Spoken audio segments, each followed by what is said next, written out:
Hello, second grade. Something that we're so excited about is that we are going to start doing a novel study of the book Mr. Popper's Penguins. So what that's going to look like is we're going to read a few chapters each week, and after we read each chapter, you've got some questions that you're going to answer. So we want you to be really actively listening as we read the story. Okay, so we're going to start with chapter 1. Mr. Popper's Penguins.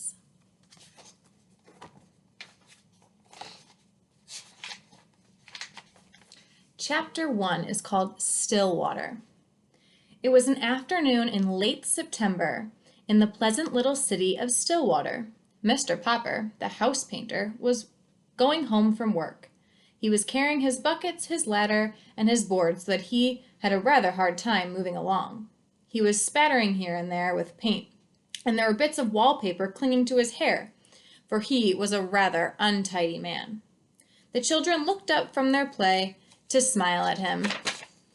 Here's the picture of Mr. Popper walking by.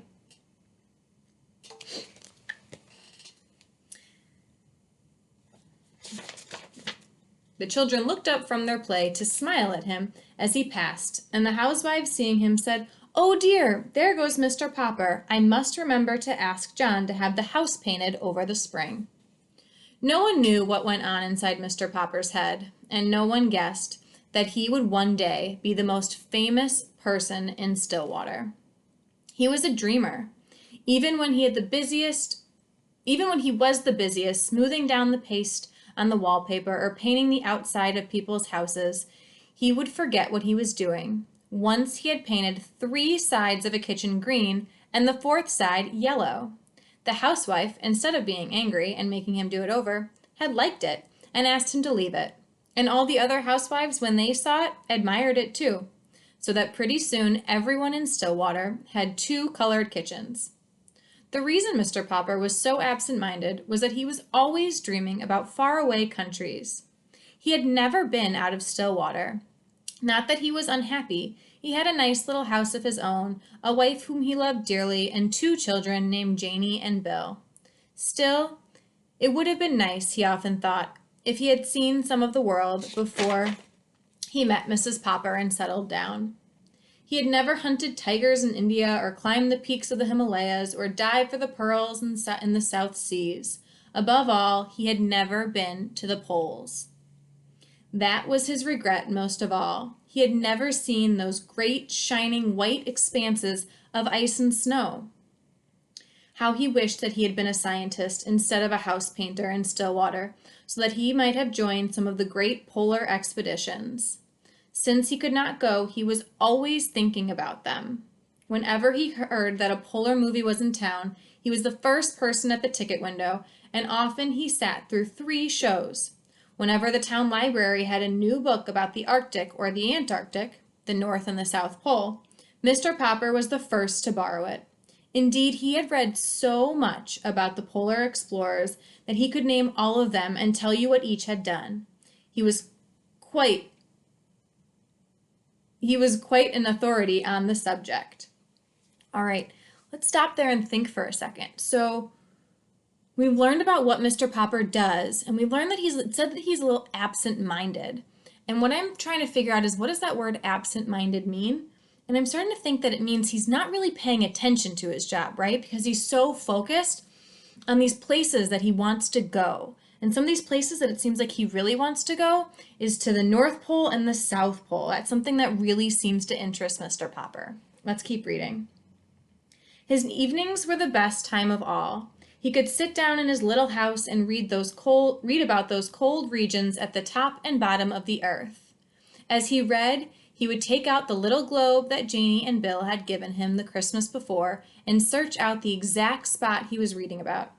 So now, as he made his way through the streets, he was happy because the day was over and because it was the end of September.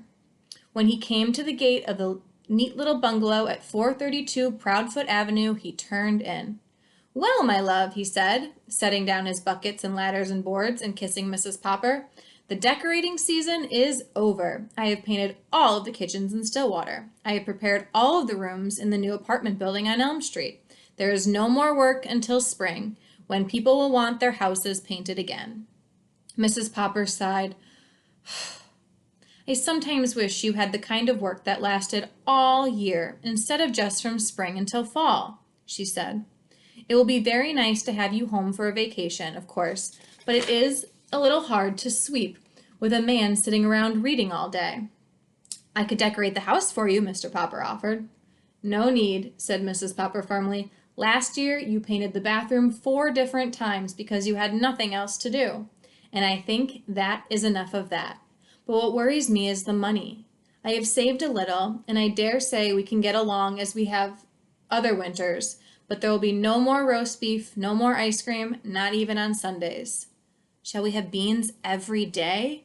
Asked Janie and Bill, coming in from playing. I'm afraid so, said Mrs. Popper. Anyway, go wash your hands for supper, and Papa, put away that liter of paint, because you won't be needing it for quite some time. All right, that is the first chapter of Mr. Popper's Penguins. So you have a few questions to answer about that. So I want you to think about what we just read, and you're going to answer these 2 questions. The first question is, who are the members of Mr. Popper's family? And this is an important question because we're going to be seeing them a lot as we continue to read. So think, who's in Mr. Popper's family? Okay, that's your first question you're going to answer. The second one is, what is Mr. Popper's job? What does he do? And then there's a second part to that question, so I want you to answer both. The second part is, do you think he's good at his job?